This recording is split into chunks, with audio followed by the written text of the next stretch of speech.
அவ பைத்தியக்காரிதான்.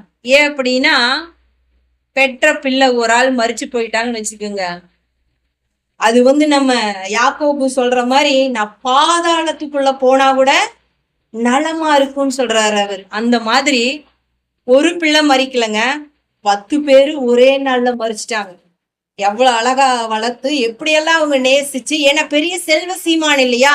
இன்னைக்கு நம்ம கிட்ட இருக்கிற செல்வத்துல பிள்ளைங்களுக்கு ஒரு ட்ரெஸ் எடுத்து போட்டு எவ்வளவு அழகு பாக்குறோம். இந்த ட்ரெஸ்ஸை கழட்ட மாட்டோம். அப்ப அதே மாதிரிதான் இருக்கும் யோகுடைய மனைவிக்கும்.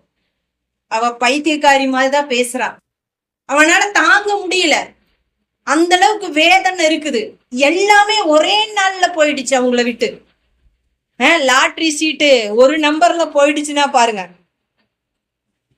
எவ்வளவு வேதனைப்படுவீங்க. அதை விட கொடியது இந்த மரணங்கிறது.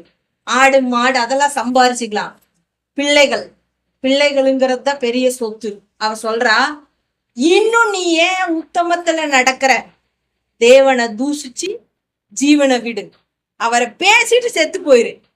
செத்து போன்னு சொல்லியிருக்கலாமா இல்லையா? மனுஷனை பேசிட்டு நீ செத்து போயிருன்னு சொல்லியிருக்கலாம். ஆனா அவ என்ன சொல்றா பாத்தீங்களா? தேவனை தூஷித்து. சாத்தான் என்ன சொல்றான்? அவன் என்ன பண்ணுவான்? உனக்கு எதிரா பேசிடுவான். அப்படின்னா என்ன பிரச்சனை அப்படின்னா, நம்மளுடைய வாயின் வார்த்தைகளை அவன் நோக்கிட்டே இருக்கிறான், கவனிச்சுட்டே இருக்கிறான். ஏசுநாதர் பாத்தீங்கன்னா மத்தேயு புஸ்தகம் 4ஆம் அதிகாரத்துல அவரு பரிசுத்த ஆவியானவரானால வனாந்தரத்துக்கு கொண்டு போகப்படுறாரு. 40 நாள் ஃபாஸ்டிங் இருக்கிறாரு. அங்க சாத்தான் வர்றான். முதலாவது என்ன சொல்றான்? இந்த கல்லுகளை பாக்குறான், அப்பமாக்கி சாப்பிடுங்கிறான். தேவன் ஒரே வார்த்தை என்ன சொல்றாரு? மனுஷன் அப்பத்தினால் மாத்திரமல்ல, தேவனுடைய வாயிலிருந்து புறப்படுகிற ஒவ்வொரு வார்த்தையினாலும் பிழைப்பான்.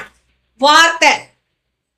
அப்ப யோகுவா இருந்தாலும் சரி, ஏசுநாதரா இருந்தாலும் சரி, நானா இருந்தாலும் சரி, நீங்களா இருந்தாலும் சரி, நமக்கு பிழைப்பு அப்படின்னு இருந்தது அப்படின்னா அது தேவனுடைய வார்த்தை மாத்திரதான்.